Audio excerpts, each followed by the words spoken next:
The juice is loose.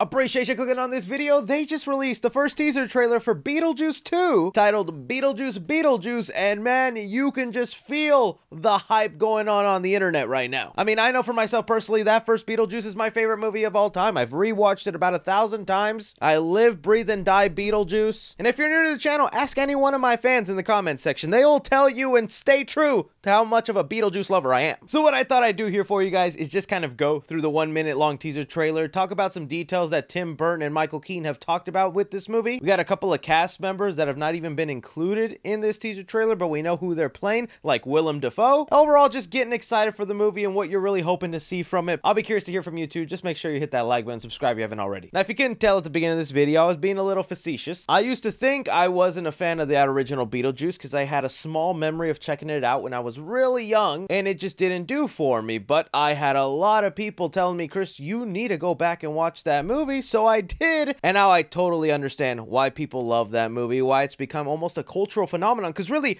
I talked about this before with like Ghostbusters Frozen Empire. Big Ghostbuster fan, I do have a nostalgia and love for that movie. But even as a fan, I felt absolutely no hype online for a new movie that's coming out this weekend. Already, with just the poster, the first look, and this teaser trailer, there is 10 times more hype online for people begging for Beetlejuice doing well. That just tells you about how much people love that original. And well, kicking things off here with the trailer, we start off with kind of the main star and what's going to be one of the biggest draws into this movie, Jenna Ortega. Her star power is kind of unmatched, and even if you're someone who's not the biggest Jenna Ortega fan, Tim Burton made it clear it was his working relationship with Jenna where he felt confident to finally make Beetlejuice 2. Jenna Ortega even bike rides her way past the school that Winona Ryder's character went to in the first movie, the Miss Shannon School for Girls, and she's most likely going to be attending it too. But probably the thing most people recognize was the Little Red Bridge, where the main characters of the first movie car crashed and died. And well, this movie will pick up on a similar element because it'll also involve a death in the family. Tim Burton mentioned another thing he really wanted to do in this movie is showcase the 3 generations of Deets. Gina Davis is in here as Barbara. We have Winona Ryder coming back as Lydia, and Jenna Ortega playing Astrid, the daughter of Lydia. There's been some speculation to who exactly is the person that dies in this movie to bring them all together. Many fans have theorized it's Charles Deets, the father in the original movie, played by Jeffrey Jones, but I don't know. That would be a really great way to not have to include the actor because you can look up what he's been charged for on your own time, but it's definitely things where he should not be involved in the making of this movie, and this would be a great way to just have him not be part of it. But in the Beetlejuice world, just because you're dead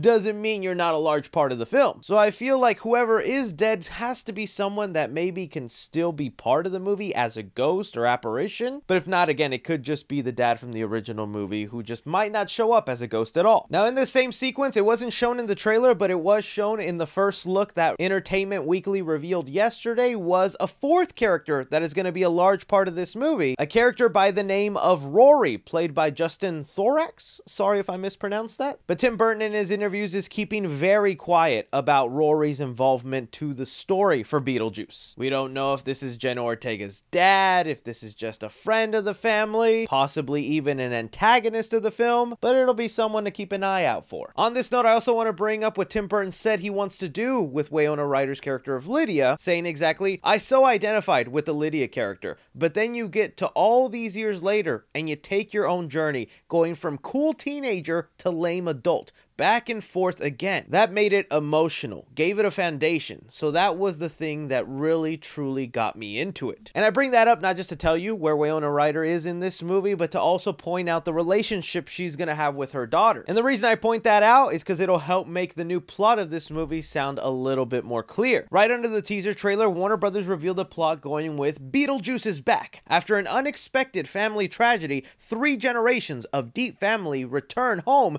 to Winter River. Still haunted by Beetlejuice, Lydia's life is turned upside down when her rebellious teenage daughter, Astrid, discovers the mysterious model of the town in the attic, and the portal to the afterlife is accidentally opened. With the trouble brewing in both realms, it's only a matter of time until someone says Beetlejuice's name 3 times, and the mischievous demon returns to unleash his very own brand of mayhem. And I mean, that plot pretty much spells out what we see in this minute-long trailer. Is Lydia going up to the attic, seeing the model home, the little Beetlejuice sign, and Michael Keaton as Beetlejuice coming out and saying, "The juice is loose." Anybody else think he was gonna say Showtime? I really thought he was gonna say Showtime, but the juice is loose is more iconic now. Also love the horrified look that Winona Ryder has. I mean, she almost accidentally married this man last time she saw him. You can tell she's very frightened. Another big thing I wanted to point out about this movie that Tim Burton talked about is just the use of practical effects. This is a movie that's going to use minimal CGI. There's going to be some in there, but overall he says it's going to be more like this. But he does confirm he'll be using stop motion animation